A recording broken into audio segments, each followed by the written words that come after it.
Hello friends, study with BH classes में आपका बहुत बहुत स्वागत है। आज हम मूर्ति कला को जानेंगे। मूर्ति कला के क्षेत्र के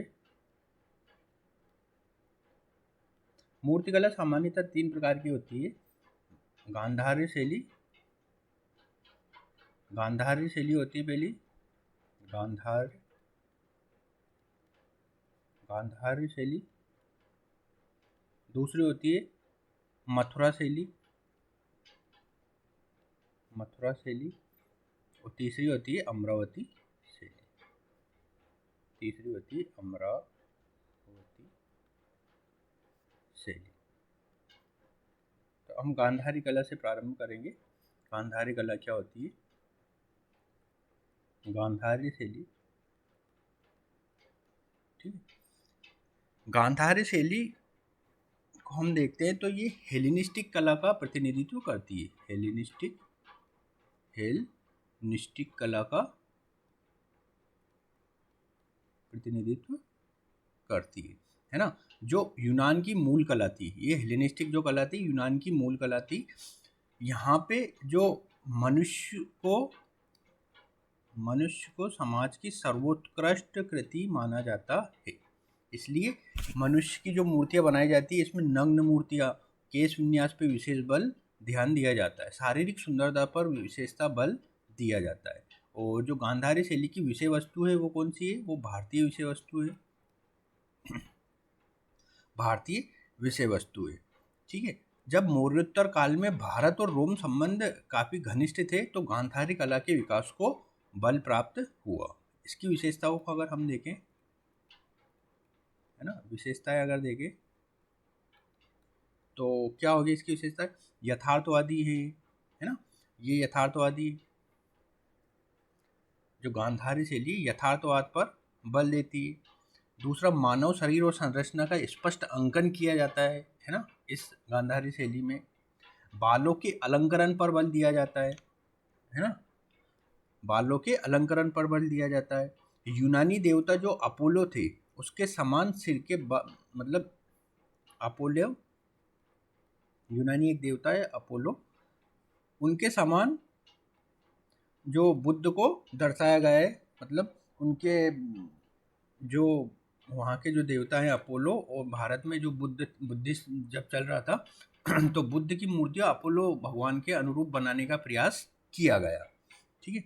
सिर के बाल को पीछे मोड़कर बांध दिया जाता था, है ना। सिर के बाल को पीछे मोड़कर बांध दिया जाता था। वस्त्रों में सिलवटें दिखती थी। यहाँ पे सौंदर्य प्रसाधन की प्रधानता यहाँ पे मौजूद थी। मूर्तियों का निर्माण नीले भूरे रंग की चट्टानों से किया गया। जहाँ जो गांधारी शैली में जो मूर्तियों का निर्माण किया गया और नीले भूरे रंग की चट्टानों के माध्यम से किया गया। इसके प्रमुख केंद्र कौन कौन से थे?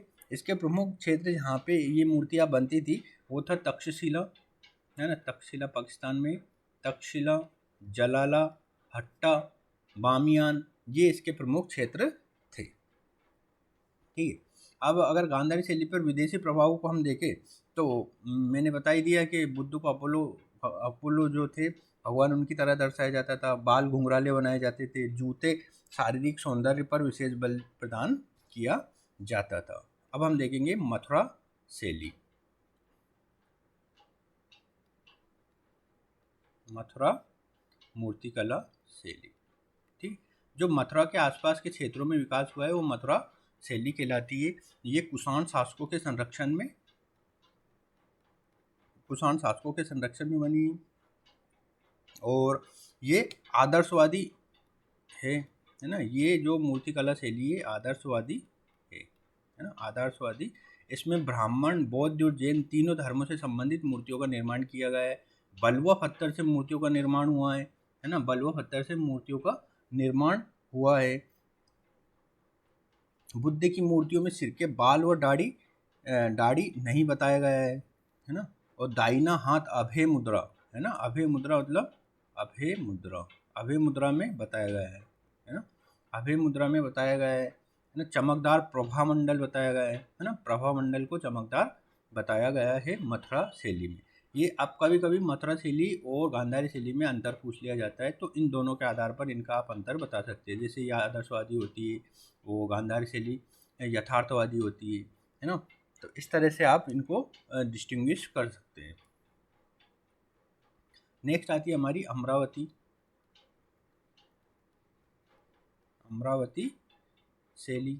अमरावती शैली जो कृष्णा गोदावरी क्षेत्र में जो शैली विकसित हुई है उसे अमरावती शैली के नाम से जाना जाता है। इसमें संगमरमर का प्रयोग किया गया है ना। और ये 150 से 350 ईस्वी के दौरान समृद्ध हुई है। ठीक है। सातवाहन और इक्ष्वाकु है ना, सातवाहन और जो इक्ष्वाकु वंश था, इन्होंने इस मूर्तिकला शैली को संरक्षण प्रदान किया है। एक मूर्ति में हाथियों के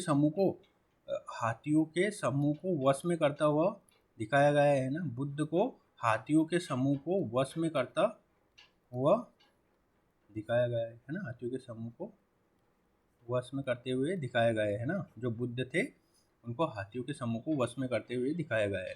अगर इनके प्रमुख केंद्रों को हम देखें तो प्रमुख केंद्र कौन कौन से हो जाएंगे? नागार्जुनिकोंडा, घंटसाल, जग्गियापेट्या, गोली, ये प्रमुख यहाँ के क्षेत्र हो जाएंगे। ठीक है। एक और, ये तो 3 प्रमुख है, एक और पाल मूर्ति कला है जो बंगाल क्षेत्र में विकसित हुई थी, है ना। तो पाल मूर्ति कला शैली बंगाल में पाल शासकों के अंतर्गत मूर्ति निर्माण की यह शैली विकसित हुई है ना। इसमें मूर्तियां कांसे और पत्थर से बनाई जाती थी,